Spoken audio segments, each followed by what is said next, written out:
उसके साथ काम जिसके साथ मेरी बिल्कुल ही नहीं बनती। तो ये तो मेरी जनरली ये मेरा रूल है। शो इज़ अबाउट नागिन, it's this show is about Priyanka. But generally जैसे सपोज़ मैंने कोई ऐसा भी शो किया ना जो मेरी ईशा से बात नहीं हुई 100%, लेकिन मेरी प्रियंका से, क्योंकि ना मुझे कहीं ना कहीं सब पता नहीं, मेरे को पता था कि Priyanka will be the one. मेरे साथ है, क्या कहूँ मैं, कनिका कहूँ कि ड्रैगन कहूँ? सो कनिका, क्या बताना चाहोगे इतने हिट शो में अचानक से जब एंट्री होती है और बाहर जो बस चलता है, कितना मज़ा आ रहा है ये सब सुन के? मज़ा पता है किस चीज़ का? हिट शो तो है ही, सबको पता है, हमेशा से चलता आ रहा है, 7वां सीज़न है। जो मेरा कैरेक्टर है भले ही लेट आ रहा है, पर उसने अपना दबदबा पहले ही बनाया हुआ था। फर्स्ट एपिसोड से लगा हुआ है, ड्रैगन तबाहियाँ मचाने कोशिश कर रहा है, तबाहियाँ मचा रहे, अब मैं आके बचाती हूँ थोड़ी। तो मज़ेदार चीज़ ये थी, जब मैंने घर पे बैठ के इंट्रोडक्शन देखी ड्रैगन की, मैंने बोला ये तो हो गया पहले ही इंट्रोड्यूस यार। तो मुझे ऐसा लग रहा है कि शिट, अच्छी हुई चीज़ या बुरी हुई। फिर मैंने धीरे धीरे देखा, वो तो बिल्डअप हो रहा था कैरेक्टर, मुझे लगा wow, even if I am not there, ये अपनी जगह इसने अच्छी बना ली है। तो वो एक मज़ेदार चीज़ होती है कि कैरेक्टर की बात पहले से ही हो रही है in the show also. And फिर हम लोग क्योंकि आपके कैरेक्टर की लोगों को पता चलने लगा था कि शायद बातें चल रही हैं, तो वो एक बात हो रही थी और मुझे इतना मज़ा आ रहा था। वैन शूट भी नहीं करी थी मैं तब, और मैं घर में बैठ के मैसेजेस पढ़ रही होती थी, आप ड्रैगन ही हो ना? आप मारोगे क्या या आप मरोगे क्या? ऐसे ऐसे सवाल आ रहे थे मुझे। मैंने कहा यार मज़ा तो आने वाला है। एंड देन अच्छी चीज़ ये है कि शो इतना अच्छा हमेशा से करता है नागिन। इट्स लाइक अनसेड थिंग, आपको पता ही है कि इट्स गोना डू गुड। तो वैसी वाली फीलिंग थी। तो आपको अच्छा, मैं भूल गई मैं बात क्या कहना चाह रही थी कि कुछ तो बोलना चाह रही थी, अच्छा ही कुछ बोलना चाह रही होंगी। तो शो की तारीफ़ें कर रही थी, इतना बोल चुकी ना सुबह से। तो हाँ, शो बेसिकली अच्छा कर रहा है एंड मैं बहुत खुश हूँ कि मैं इसका हिस्सा हूँ। भूल गई बात। इतने टाइम के बाद आप वापसी कर रही हो किसी डेली शो में, सो क्या वो एक चीज़ थी जो आपको अप्रोच किया गया तो आप ना नहीं कह पाई? इन दिस शो जिस दिन मुझे आया, मैंने कुछ नहीं सोचा था। मुझे कॉल आया था कि हम ऐसे ऐसे, उन्होंने मुझे ड्रैगन भी नहीं बताया कि हम ऐसे कुछ कैरेक्टर है और वो लॉन्च करना है, तो we thinking about you. I said okay. तो I have never said no to anything before also. I say yes, then I go and meet, नरेशंस होती हैं, ठीक चीज़ें होती हैं, फिर कुछ चीज़ें अगर जो मना हुई हैं चीज़ें, कभी उनको मेरी नहीं समझ आई या कभी मुझे उनकी नहीं समझ, ऐसा उल्टी ये चीज़ें हुई हैं। और या समझ आ गई तो शो हो गया, तो ऐसा हुआ है। तो मैंने कभी ये नहीं बोला कि नहीं मुझे तो करना ही नहीं है, मुझे तो मिले, क्योंकि मेरे अंदर कोई झिझक किसी चीज़ को लेके नहीं है। मेरे से कोई पूछ भी रहा था एक इंटरव्यू में, दैट आर यू ओपन कि किस तरह की कोई ऐसी स्टोरी को लेके कोई है क्या, मुझे इस तरीके की नहीं करनी, या कोई सीन्स को लेके है क्या। तो ऐसे नो, किसी चीज़ को लेके रिस्ट्रिक्टेड नहीं हूँ मैं कि मैं पहले ही मना कर दूँ कि ये तो मैं कभी नहीं करूँगी। आई गो, आई लिसन, देन कुछ अगर कुछ खटक रहा है तो I ask for changes, then उनको मेरा कुछ खटक रहा है, दे आस्क कि तुम ये प्रिपेयर करो या तुम ये चेंज करो, एंड देन वर्कआउट होती हैं तो चीज़ें वर्कआउट हो जाती हैं। तो इसमें क्या था एक एक्स्ट्रा चीज़, जब इधर से कॉल आया, मुझे बालाजी से एक एक्स्ट्रा प्यार जब मेरी एक्टिंग जर्नी शुरू हुई थी तब से था। मुझे मैंने कभी काम नहीं किया था, लेकिन मुझे था डे 1 से, जिस दिन मुंबई आई, कि यार बालाजी में काम करना है मुझे। तो एक वो वाला प्यार जो हो गया पिछले साल, it's not my first project with Balaji. पिछले साल हमने एक प्रोजेक्ट किया जो आउट होगा अभी, वो हो गया था। लेकिन बालाजी के साथ काम करने का एक वो जो बचपन से ही जो चला आ रहा है। दूसरा, I am very much inspired by Ekta ma'am. मुझे लगता है कि उनमें एक अलग सुपर पावर है, जिस तरीके से वो सब चीज़ों को मैनेज करके चलती हैं, वो चाहे वर्क लाइफ हो, चाहे फैमिली में उनको देखती हूँ, या उनके और बिज़नेस भी चल रहे हैं, सब चीज़ें एक साथ लेकर चलना इट्स नॉट ईजी। हमसे 2 काम नहीं होते, हम पे एक दिन हमारे शूट एक्सटेंड हो जाए, अगले दिन हम ऐसे आते हैं कि यार, तो taking care of so many things at the same time with equal energy, she is something. तो मुझे बहुत अच्छा लगता है इस तरह की एनर्जीज़ के आसपास रहना, कि मैं उनकी उस टीम का भी हिस्सा हूँ। वाह। तो इसलिए मैंने कुछ नहीं सोचा, I said yes we are gonna do it. तो कोई सेकंड थॉट ऐसा था नहीं कि मुझे लग रहा था कि इसको नहीं करने वाला कोई थॉट है, लेकिन बस ये था कि यार नरेशन भी सुननी है, मुझे जानना है मैम ने मेरे लिए क्या लिखा है। फिर वो मैंने सुना कुछ 4-5 दिन बाद, उन्होंने मुझे उनकी टीम से कॉल आया था कि आज आपकी नरेशन है मैम के साथ। नरेशन हुई, ऐसे गूज़बम्प्स थे, मुझे लगा what a story and what a character she has thought about, and कितने सुंदर तरीके से ये पूरे सीज़न को अनफोल्ड करने वाली हैं। तो वो जब आप देखोगे तो आपको मज़ा आएगा। तो वेरी डेप्थफुल, वेरी द कैरेक्टर, मेरा जो character, it's a multi faceted, multi layered character. तो वो आपको जैसे स्टोरी में लेयर्स है ना, इस कैरेक्टर की अपनी एक लेयर है ना, आपको लगेगा, मतलब मैं तो ऐसे होगी, तो मैंने कहा ओ शिट, ये होने वाला है।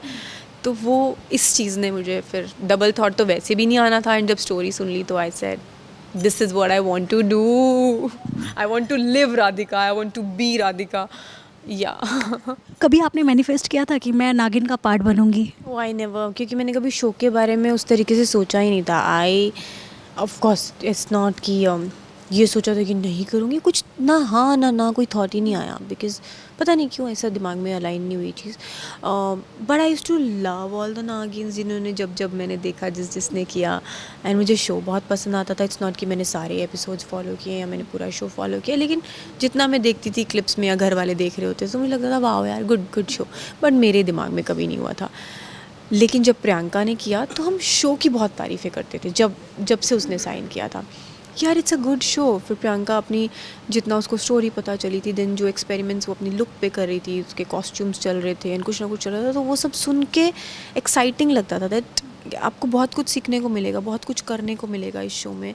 तो हम वो सब बातें करते थे, लेकिन फॉर हर उसमें मेरा कुछ थॉट नहीं था कि मेरे को कोई वो थॉट आता था। तो मैं उसके लिए खुश होती थी और मैं एक्साइटेड होती थी कि यार अच्छी चीज़ कर रही है ये, बहुत खुश हूँ, मतलब अच्छा लगता था मुझे उसके लिए। एंड हमने ऐसा किया है हमेशा, हमें दूसरे की जर्नी में भी उतनी ही खुशी मिली है जितनी हमें अपनी जर्नी में खुशी मिली है। तो मुझे उसके लिए बड़ी खुशी होती है। उस डिस्कशन में ही तब तक ही सोचा भी नहीं था कि I should be a part of it, मुझे वो कॉल आ गया। तो आई थिंक वो कुछ चीज़ें होनी ही होती हैं एंड वो हो गई।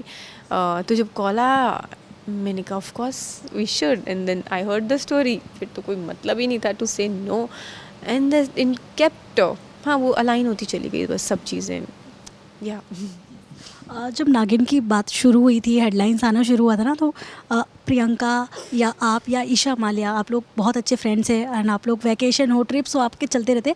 बट कभी जब हेडलाइंस आई, कभी आपस में आप लोगों की बातें हुई, भाई तूने साइन किया बताया नहीं? अच्छा, जब तक नागिन के वो नहीं, ये मेरी ईशा से बात नहीं हुई 100%, लेकिन मेरी प्रियंका से, क्योंकि ना कहीं सब पता नहीं, मेरे को पता था कि Priyanka will be the one, पता नहीं क्यों बट मुझे पता था। तो मेरे को ऐसा कोई थॉट तो आया ही नहीं कि किसी और से पूछूं या कि कोई और हो सकता है क्या। फीलिंग थी that she will do it, and उसको भी शायद थी, हमको होती है कुछ चीज़ें हमें पता चल जाती हैं, तो वो हमको एक कॉन्फिडेंस ही था कि तो हाँ वो सब नहीं पूछा। लेकिन फिर उसके बाद जब चीज़ें काफ़ी शुरू होने के उस पर थी, तो तब फिर प्रियंका ने धीरे से कि यार हो गया है। जब इतनी बड़ी स्टार कास्ट हो ना, तो कहीं ना कहीं एक तो सारे ही आप लोग धुरंधर हो इसमें, मतलब हर कोई है जिसने अपनी जगह बनाई है। तो कभी ऐसा लगा था कि मतलब स्क्रीन टाइम हो सकता है कुछ गड़बड़ हो जाए, या मुझे वो स्क्रीन टाइम नहीं मिले जो मैं चाहती हूँ, ऐसा कुछ थॉट था? ऐसा मेरा, चलो ये दिस शो इज़ अबाउट नागिन, this show is about Priyanka, but generally जैसे सपोज़ मैंने कोई ऐसा भी शो किया ना जो जैसे इसमें नागिन के नाम पे शो है, नागिन हमारी प्रियंका, ऐसे ही मैंने एक शो किया था गुड्डन तुमसे ना पाएगा, उसमें मैं गुड्डन थी। अब जब आपके नाम का भी शो होता है, मुझे तब भी कोई लालच नहीं था कि मुझे ही स्क्रीन स्पेस मिलना चाहिए, या मैं खुश हो जाती थी अगर मुझे एक एपिसोड में पूरे में स्क्रीन स्पेस मिल गया। मुझे होता था जो एपिसोड निकल के आया ना, वो हुक्ड, वो लोगों को पकड़ के रखे, वो स्टोरी में मज़ा आना चाहिए, वो पूरे परिवार के साथ आ रहा है या कभी कभी होता है एक अकेले इंसान की स्टोरी चल रही है, तो वो स्टोरी में मज़ा आना चाहिए, वो एपिसोड में मज़ा आना चाहिए, वो पूरे शो का आउटपुट अच्छा आना चाहिए, लोग शो के बारे में बात करें। उसके बाद तो अंदर तो सब स्टार हैं, सब अपने, अब एक फैमिली में मम्मी पापा भाई बहन और दादा दादी सब होते हैं, लेकिन सबका अपना अपना काम है, एक को हटा दो आप सब हिल जाते हैं। तो वो सबकी एक इम्पॉर्टेंस है। अब सबकी इम्पॉर्टेंस अलग अलग हो सकते हैं, मे बी कोई घर में कमा रहा है, मे बी कोई होम मेकर है, मे बी कोई पढ़ रहा है, जॉब्स अलग अलग हो सकते हैं, लेकिन इम्पॉर्टेंस सबकी उतनी ही होती है। बट मैं आई विल नॉट से कि मैं एकदम रिलैक्स, जो मुझे कुछ किसी चीज़ से फ़र्क ही नहीं पड़ता। I am a competitive person, I like to compete, I like to create हर बार एक ऊपर स्पेस फॉर माई सेल्फ कि यार इस बार ये किया ना, अब ये क्रिएट करना है, ये किया अब ये क्रिएट करना है। तो ऐसा इस शो में भी मुझे था कि यार ऐसे नहीं कि हाँ बस करने को मैं कर लूँगी, मैंने इसमें सोचा।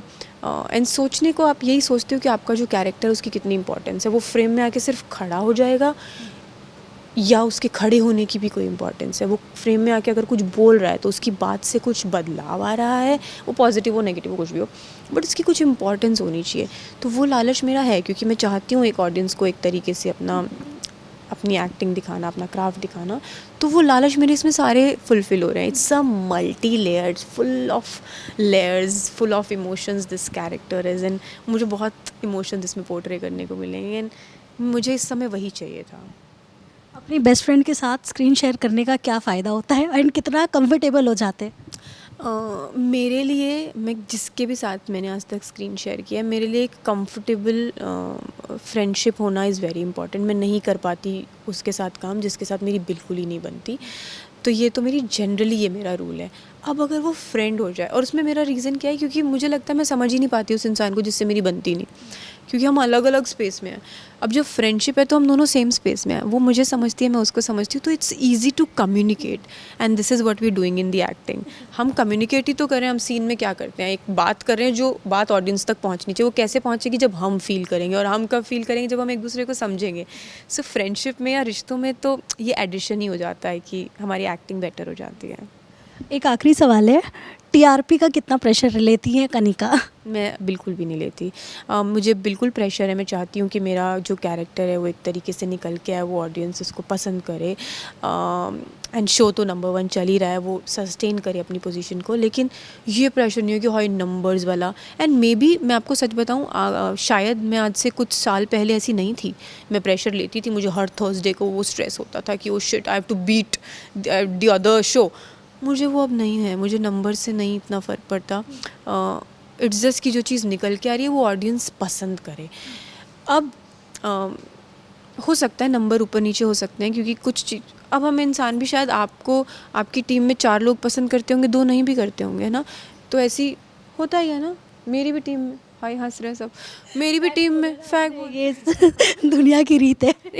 मेरी भी टीम में शायद मुझे 2 लोग आपस में चुगलियाँ गए, क्या ये आ गई फालतू में तो वो होता ही होगा। तो सेम ऑडियंस के साथ भी होगा। मैं एक कैरेक्टर पोर्ट्रे करूँगी, दे कैन से यार अच्छी, या कुछ बोलेंगे कि आ गई मैडम तो I am open to that, this no pressure. Maybe कुछ को मैं पसंद आऊँगी, कुछ को नहीं आऊँगी। चाहत होती है हमारी, हम कि हमें लोग पसंद करें, हम अच्छा काम करें, बट इन दी एंड आप लोगों के हाथ में है।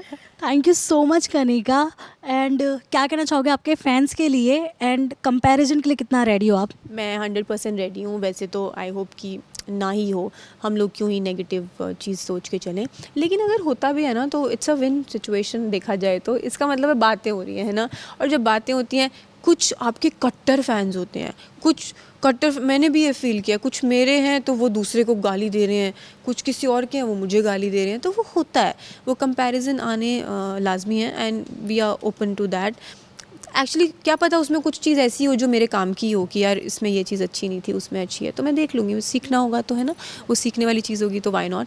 तो I am open to that, and point ये है कि हमारा शो का अच्छा लोगों से कनेक्टेड रहना चाहिए, लोगों को पसंद आना चाहिए। बाकी सब चीज़ें तो प्रॉज एंड कॉन्स हैं, वो आएंगे और हम हैंडल कर लेंगे। Thank you so much Kanika and all the best.